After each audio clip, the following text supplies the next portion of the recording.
Welcome back, everyone, to Catapult Your Business. Thanks again for joining us. My name is Casey Clark, and we're here to help answer one question for all the entrepreneurs out there of how to grow and scale their business, or in a sense, catapult their business to the next level. I've got a killer question. We're going to dive right in. This question is, how does mental health affect your ability to be a successful entrepreneur? That is a deep, deep rooted question. I've got one of the best guests I could have brought on, somebody from our team who's super talented. Please welcome Jason Infinger. Jason, welcome to the call. Hey, Casey. Thanks for having me. I appreciate it. Glad to have you, man. For those who don't know, Jason is a phenomenal business advisor for us, hailing from the amazing state of California, doing some really, really cool work, with all the business owners that we get to work with every day. But Jason, you want to share just a little bit about your backstory here before we dive in and talk about this mental health element that keeps popping up in some of our advisory sessions as we work alongside our business owners? Yeah, just a few times. Yeah, so I've been an entrepreneur since I was 16. So my parents might figure it out early on, but after the second business, they said, okay, well, maybe you should continue doing that, right? So had a few exits in my life, and now have a amazing company just started called Parenting Autism. But yeah, I really love the entrepreneurs and really helping, right, and creating breakthroughs for entrepreneurs. So. I love it. I love it. Well, Jason, you're a wealth of knowledge, and everybody will see that here in just a moment. And thanks for bringing this question forward. I think let's just cut right to it. I mean, the reality is where does mental health even show up for entrepreneurs? Like, what's your perspective on that? Yeah. I mean, I see it show up, and I think as an organization, we see it show up so many areas, right? I mean, I think that it all starts, right? The mental well-being of what your approach is, how you come into your day, right? What that mindset starts to look like. And if we don't have that right mindset, it affects everything, right? The conversations you have, it affects all those things, your focus throughout the day. It really affects everything. So if you're not paying attention to it and how you're starting your day and your mindset, it's really hard to overcome some things that maybe, I have recently a client that maybe he said a few things they shouldn't have said during a meeting because they didn't have enough sleep. So I'm like, okay, well, let's unpack that. Let's see how we can improve that. And we traced it back to, I didn't sleep well. Yeah. I didn't sleep well, right? And the meeting was awful, Well, I think we've all heard the coin data that gets thrown out there, right? Like it's like, well, entrepreneurs have been known to have the highest suicide rate. Entrepreneurs have been known to have the highest divorce rate. Entrepreneurs have been known to be the most separated from their children, or not as engaged. Entrepreneurs have been, to have the most sleepless nights. Yeah. Where do I sign up for that? Right. If you're listening to this, you're probably an entrepreneur. You're Yeah. probably going, why did I decide to do this? But Yeah. it's for us to say that mental health isn't affecting entrepreneurs it'd just be a far cry from the truth, right? And I think as entrepreneurs, our job is to not only lead a new product or service into the market, our job is to lead a talent group of people. Our job is to lead a set of clients to a set service or product, right? A lot of our world is leadership based. And when you are not in the right mindset or the right mental capacity, running the business is much, much harder. I've always seen running a business like riding just a crazy roller coaster. And it's all about actually how can you get on the least crazy roller coaster possible and stop going from those inevitable highs and those super low lows. Yeah. So true. Yeah, Yeah. absolutely. So let's talk a little bit about, as an owner, when you've worked with folks in the past, Jason, from your clients, and I can speak this as well, where Sure. have you seen like a clear example of mental health holding back the business? Yeah. Um, and I can speak to this story just because it just happened. But I had a client that was having issues. I don't know how to qualify this. Having issues in terms of what their presence was, how present they were in the business. They weren't really. They felt like they were maybe 60% there or 70%, or they were kind of going through the motions of what it looked like, and it was slowly getting worse. And so this owner finally went to a therapist, and they said, "Look, before I give you medication, before we kind of go down that route, I want you to do one thing." And she's like, okay, this is the secret. Like, I'm going to tell you the secret. She's like, you know what it is? Exercise. Yeah. Go exercise, right? take a walk, right? It sounds so simple, but I think we all get caught up in helping other people achieve and lead and do these other things that we forget about self-preservation, right? We forget about, okay, it starts with us, right? So your role, first off, is to take care of yourself, right? So, and then how do you begin to do that? So something as simple as exercising for her changed everything, right? She lost weight. She was more present in all of her meetings. She was there for her family, even on that Yeah. side. She made more time, but she had to create that time, right? She had to do block time and she had to create that for herself, or she wouldn't have done it. Well, and most entrepreneurs will say, well, I'm an entrepreneur. Like I'm a victim to my business. The business is running me. I'm not running my business, right? So I don't have space to go do those things. And I think that's what your cry is here to this question, right? Is that if you don't prioritize mental health as an entrepreneur, what ends up Mhm. happening is it actually will take away your ability to perform.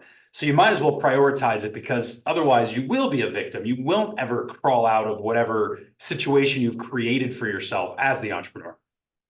Yeah, and you never be 100%. You'll never give your whole self to your business until you understand what it's like to be really present. And I Yeah. think that the founders that I've worked with that have a good balance of those things, to where they're sleeping well, they're exercising, they have space to themselves on that side. That is something I really feel is um and I and my pushback normally with the founders when we have these kind of conversations, they feel like it's selfish, right? It's selfish because I think as a parent too, you go through it and go, oh, time for myself. I'm taking care of my kids. All this. I'm gonna take me time. Okay. It sounds really selfish, but in the big picture of that is, you're the only person that can take care of you, right? You can't put that on anybody else. It's not on your wife. It's not on your team at work. It's really on you to do that and to be proactive around that, not reactive. Are you getting the advice you need for your business from this episode? Do you want to get more than just one question answered and have it customized to you and your business? Well, Cultivate Advisors works one-on-one with thousands of business owners every day. Let them help you scale your business today. Don't just listen to this episode. Take action and go to cultivateadvisors.com to see which advisor you get matched with and receive a free 2-hour business assessment on how you could scale your business to the next level. Act now at cultivateadvisors.com. Well said. And I think, there's another way to look at this too that I've seen a lot of success with when I've sat down with our clients and helped them grow. Their word that often gets thrown out is burnout. I'm burned out right now, right? That's actually a warning sign of there actually is some mental health challenges going on right now, where you are probably actually not taking care of yourself. Sometimes it can be, I've lost sight of the vision, or I'm not enjoying this anymore, or whatever it might be. But a lot of times that is indicative of, then there's a mental health issue. And one of the ways that this, I know we're sharing world renowned thoughts here of, go exercise, Jason, I'm sharing mine. World renowned, take a vacation, right? Right.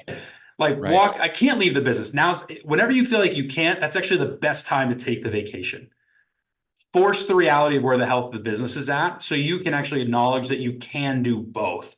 And I think what you're Mhm. talking about is this selfishness is just take time, like just take time for Mhm. yourself. Because Mhm. if you don't prioritize that and you only try to serve your employees and your clients or your customers and your family at home and your friends, but you don't ever serve yourself, that's where we see a lot of entrepreneurs just, they get onto the wrong mindset and they start making really poor decisions. Yeah. And actually, it's interesting you bring that up. My second business, I was definitely burnout, right? Because I think there is this narrative in this world of the grind, right? You got to be in the grind, right? You got to work hard, you got to work all these hours and work 7 days a week. And that's what I was doing. That's what I was doing, right? I was sleeping on the couch, right? I mean, so I'm like, I'm doing that. I'm living that life, right? So I lost all this weight, family, friends. I lost a fiance at the time. It's like that's not a way to live your life, Yeah. right? And so after that whole situation ended and sold the business, it was like I'm going to reorganize my next practice in terms of my business and what I'm doing on that side. I'm never going to go back to that way because it was just self-defeating, I mean, Jay, I had almost the same experience with my first business, right? And it is for all the entrepreneurs listening in. I know we usually get really technical and we like to get into the how to. We're staying up in the Yeah. clouds a little bit, and some people may not love that. But I think that you need to hear this, right? Like if you've been through this process before, usually it takes people to get to their second or third business before they actually learn how to incorporate that in to all of the pulls and the trials that come along with being the entrepreneur. So Yeah. it's just interesting you Yeah. bring that up, that that you had to kind of Well, fully depart to actually recreate it. for sure. And then my next business after that, and now I see 3 after that one. Now, first person I hire is a project manager, because I want somebody to manage all the ideas and things Yeah. that come out, because I know what I need on that side, right? So I don't get burnout and do the things that really that look, as entrepreneurs, we can wear a lot of hats, right? Do we want to wear all these hats? No. And are we good at all the hats? No. But we're probably good. Our genius is probably in 2 of those buckets, right? So Yeah. the other things have to get done.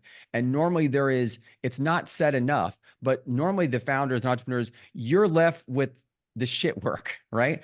The work that people don't want to do, you have to do it, right? A So lot if of the toilet times. needs to get cleaned, right? You got to clean it, right? It's Yeah. on you, right? And that blood, sweat, and tears, all that is it's all worth it at the end, but you need to be able to plan and schedule that time for yourself to understand what you want on that side. But we get Well, those jobs. I love that. I mean, I've always said the 2 most underrated skills for all entrepreneurs is the ability to understand how the financials work of their company. And then the second one is how to manage their time. I would Yeah. say that that's the number 2 underrated schools in our school system. I don't mean to go down that Yeah. path, but I just, it's like, what do people not know? It's currency. Like, how does money work? Yeah. And then the Right. currency of time. It's finite. How do we work it Yeah. backwards and take Yeah. action on it? And I think you're just hitting a really big striking point where if you are an entrepreneur and you haven't really focused on where do I spend my time? Why? Is it balanced? Is it in sustainable? Is it in pursuit? You might Mm-hmm. rather only grow by 6% this year versus 23% to ensure you get these other areas of growth in your life. You've got to make that decision accordingly and line up that your own mental and your own personal side of your health matters just as much as your business. And that will actually make your business go way faster. Right. Right. Right. And what is, in qualifying what your perfect day and perfect week look like, Mm, right? I think it's important to kind of know what that is and shoot for that. Because there are a lot of times I'm like, and I have this conversation once a month with my clients, because I feel like, are you living your perfect week, right? What's your perfect day? And I have one client that he's been working on this for such a long time, because his daughter came to him because he was working way too much and said, Daddy, when are you coming home? Right. And she was FaceTiming him. And that, as a father, just breaks you apart, right? that just All takes, your hard work, all this kind of yeah, stuff is like, Daddy, when are you coming home? Right? Something that sounds so simple, but I think all of us as entrepreneurs know we've done things and sacrificed things. And my question, I guess, and going to do this, are we sacrificing the right thing? yeah. Right? Well, and this is, Jason, you're hitting it dead on the head. And look, a lot of people get into entrepreneurship. They have a passion or an idea for a product or service, right? That we all think would make the world better, right? Yeah. And we are so quick to love to play the game of business. And we get into business and we learn how to set goals. We set goals in our business and we set all of our metrics and we build all our plans and we build all the complication. Trust me, I'm highly addicted to the game. I get it. Everybody listening in, Yeah. Me too. Yeah. but you have to also be able to take all those same lessons, pick them up, and put them on your personal life. You have to be able to go, Yep. so what are my goals personally? Let me build my plan for me personally. Let me put all my metrics in of how I know I'm doing a good job. What is my perfect week? How can I measure my success of how I'm doing personally? All those business skills you figured out, just pull them straight over the personal side and acknowledge that that's what will actually create the equilibrium to keep spinning faster and faster and faster. If you only spin the wheel on the business, you will fall Right. off. You Yeah. will have mental health challenges. And I think that's what you're addressing so elegantly, Jason, Yeah. in the conversation. So I love Yeah. it. Yeah. Do you have a framework or something that you kind of look through, or just some areas that you kind of test or assess on that people could jump in to kind of start to figure out like where maybe the root is for them, or where's some opportunity that they could go move to that might see how their mood or how their mindset or decision making starts to move? Yeah. So I think, I've heard this phrase a couple of times recently, is that sleep is the new caffeine. Okay. right? So I think the sleep part is just so important. It's not, I mean, I know people kind of talk about it in passing, but do you schedule, do you do all the things earlier on, right? At the end of your day to really get into the right mindset, right? Are you not on your laptop? Are you not on your phone? That kind of thing, at least a couple hours beforehand. What does that start to look like? And I think there is Dr. Gary Brecka, he has a sleep challenge, for example, right? Certain people have like there is something that you can do to kind of figure out like what is your best sleep, right? Like should you be 8, 9 hours? Casey, I think you're like 15. How many hours do you sleep? I'm not 15, but I do love Okay, sleep. We'll 9, talk about 8. that in a Okay, second. somewhere in that area. Yeah. Yeah. So, but everybody has their own, and part of it is, you know, the sleep part of things. I think the exercise, and I also think deep work. I think, and making space. When I say deep work, like space, there's a great book called Deep Work by Cal Newport, who talks a lot about this. Is that as an entrepreneur, part of your job is strategy and thinking, and being 3 to 5 moves ahead. Yeah. How in the hell do you do that if you're in the weeds and you're just so busy all the time? And the answer is deep work. And they've done all kind of studies on this. So if you can dedicate 2 to 3 hours, and if you're a morning person, night owl, whatever it is, but the point is you have that time to where you have some self-preservation, meaning that you have some space and deep work, you're taking care of your mind in terms of your sleep, and you're exercising on those side, it's huge. Thanks for tuning in to Catapult Your Business, where Cultivate Advisors is helping you catapult your business one question at a time. Are you running your business, or is your business running you? At Cultivate Advisors, they'll match you with an expert advisor and do a free 2-hour deep dive for your business. This will give you the clarity you need on how to get your business to the next level. Cultivate has worked with thousands of businesses. What do you have to lose? So head over to cultivateadvisors.com and sign up for your free 2-hour session. Well, Jason, you know, I have 2 young kids, right? And I'm chasing them all over the house. When I'm home outside of running the business and at work, it is there's no break. If anything, I get more of a break at work right now than I do at my house, right? Until the kids are finally asleep. Then you want to give time to your then you want to give time to your significant other, right? Like I want to spend time with my wife, and I want to slow down and have space there. You know, so by the time it's done, where was the time for me, right? And you know, I've kind of learned my routine is I love showers. I love to sleep and I love showers. So I'm the guy that goes to bed early. I sleep to the last minute. Now it's not that late because my kids are early risers, but I do get up and I go and I look at my phone every morning for my calendar, review everything I have to do that day. And I literally start to envision what's going to happen in every single meeting and every single opportunity to make sure I show up and I crush it. And then I get into the shower and I take the world's longest shower. We have the worst water bill ever. And for the longest time, right, I just kind of thought I was lazy, or I couldn't wake up, or I don't know why I felt like I literally take like 25-minute showers every morning, sometimes 30-minute showers. Like I live in the shower. But after talking to some folks, maybe about 4 years ago, 5 years ago, I realized what I actually was doing was meditating. What I actually was doing is I was sitting in the shower, like just fully submerged in my thoughts and totally lost. And there was, for whatever reason, that was my barrier of just removing the outside world to where I could just process and think. And I would always say I have shower thoughts. I'm making shower decisions, just running that was me personally, right? I know you're a big fan of morning routines. Do you have one that you like to follow? I do. Let me say this before I get into my morning routine. I think that I saw a study on this of the 3 best places to think, right? One's the shower. Cool. One is fishing. Okay. I'm not a fisher. And the other one's walking. Things that you're doing something on the other side. Like there is this old story about Einstein, to where he had crafted like the theory of relativity as he was walking, as he was doing his morning walk with a friend. Right. So there is something about that, to where you're doing something else and being distracted. So, yeah, you're talking about morning routines. Yeah. I think that, for me, at least, my wife is a night owl. So my time is really in the morning. So I'm in bed by 9:30, 10 max. So I'm up at 4:35, normally somewhere in that 4:35 area. And then I'm able to get to the gym on that side of things. Then I take a shower, cold shower on that side. But I do go through, the cold plunge. It works. Believe me. I know works. it does. It works. Even a cold shower. Yeah. The last 2 minutes, Casey, the last 2 minutes of your shower, I'm telling you, you think you're ready to go after that, you will be lit. All right. Talk about jumping on That's things. my I'm takeaway. telling you. I'll try it. Yeah. So, and the meditation part, slowing down and having time to where I meditate for probably at least 10, 15 minutes. And then after that, then I'm doing a little reading, that kind of thing. That's my deep work in terms of I'm thinking about strategies. I'm thinking about reading books that put me in certain places. So I'm reading, I don't know, 3 to 4 books right now. So that part and something else on, you're a big reader, I know, right?